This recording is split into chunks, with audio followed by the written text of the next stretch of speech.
Hello everyone, good morning সবাইকে।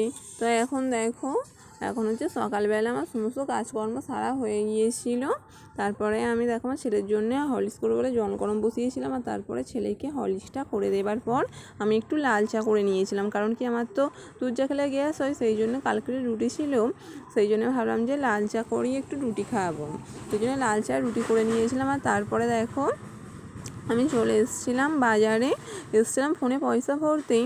আর তারপরে হচ্ছে শুক্তো হবে বলে সেই জন্য একটু ডাঁটাও কিনে নিয়ে যাবো বলে এসেছিলাম একটু বাজারের দিকে।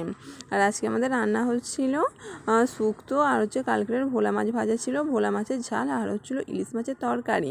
এখানে দেখো মা ভাত বসিয়ে দিয়ে বসে আছে, রান্না করছে। আমি তো হচ্ছে সেইভাবে রান্না বান্না করতে হয় না, তাই মাই রান্নাটা করে। আর তারপরে দেখো মা হচ্ছে রান্না করছিল, আর আমি যত জামা কাপড় শুকনো হয়েছিল ভাবলাম যে জামা কাপড়গুলো ফেলে না রেখে গুছিয়ে নিই, কারণ একটু পরে হলেও তো গোছাতে হবে। আর জামা কাপড় এদিক সেদিক পরে থাকলে না আমার একদম ভালো লাগে না। তো সেই কারণেই তো আমি রুমে চলে এসে আমি জামা কাপড়গুলো গুছিয়ে নিচ্ছিলাম। আর এখন দেখো দুপুরবেলা হচ্ছে আমরা সবাই ভাত খেতে বসেছিলাম। আজকে তো কাজকর্ম করতে করতে অনেকটা দেরি হয়ে গিয়েছিলো, প্রায় 2:30টার মতো বেজে গিয়েছিলো আজকে ভাত খেতে। আমার ছেলে দেখো ভিডিও করেছি বলে পেছনটা ঘুরিয়ে আবার বসে আছে, কোনো ভিডিও হলে সামনে একদম আসতেই চায় না, ওই করে শুধু।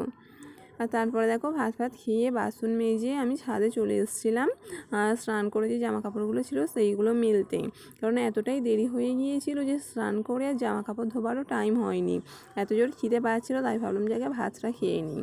তো দেখো ভাতটা খেয়ে আমি ছাদে চলে এসেছিলাম জামা কাপড় মেলতে। আর এখন দেখো আমার মাও চলে এসছে, আর আমার মা বলছে এই রোদে আবার কি ভিডিও করছিস, কিছুই তো দেখা যাচ্ছে না। এইসব কথাবার্তাই আমাদের মধ্যে হচ্ছিল। এখন দেখো বিকেলবেলা, আর হচ্ছে আমি ছাদে এসেছিলাম জামা কাপড়গুলো তুলতে, কারণ এখন তো প্রচণ্ড রোদ, আর সেই জন্য জামা কাপড়গুলো শুকনো হয়ে গিয়েছিলো, বিকেল হয়ে গিয়েছিলো বলে ভাবলাম যে জামা কাপড়গুলো তুলে নিয়ে যাই। এরপরে তো আমার খাবার দাবারের ব্যবস্থা আছে, জানি না কি খাবার দাবার হবে, কিন্তু হচ্ছে আমার মাও চলে যাবে, সেই কারণে তাড়াতাড়ি করে জামা কাপড়গুলো ছাদ থেকে তুলতে এসেছিলাম। আর এই দেখো এখানে আমার মা যাবে বলে রেডি হয়ে বসে আছে, আর আমি ততক্ষণে ভাবলাম যে জামা কাপড়গুলো গুছিয়ে নিই। তো সেই কারণেই আমি এখন জামা কাপড়গুলো গুছোচ্ছিলাম, আর আমার মা বসে বসে আমার সঙ্গে গল্প করছিল।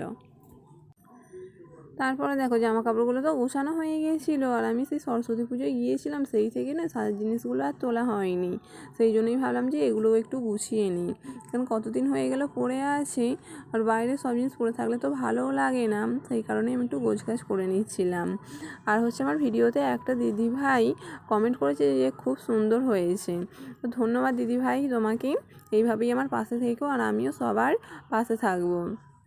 আমি যেহেতু ইউটিউবে নতুন, সেরকম একটা কিছু জানি না, আমি চেষ্টা করছি সব কিছু জেনে নেবার, আর আমি কিন্তু সবসময় সবার পাশে আছি। আমাকে সাপোর্ট করলেও আমি সবার পাশে থাকবো, আর আমাকে সাপোর্ট না করলেও আমি সবার পাশে থাকবো, কারণ এখানে তো সবাই সবার পাশে থাকতে হবে, তাই না? হিংসা করলে তো আর চলবে না। তো সেই কারণে আমি সব সময় সবার পাশে থাকতে চাই।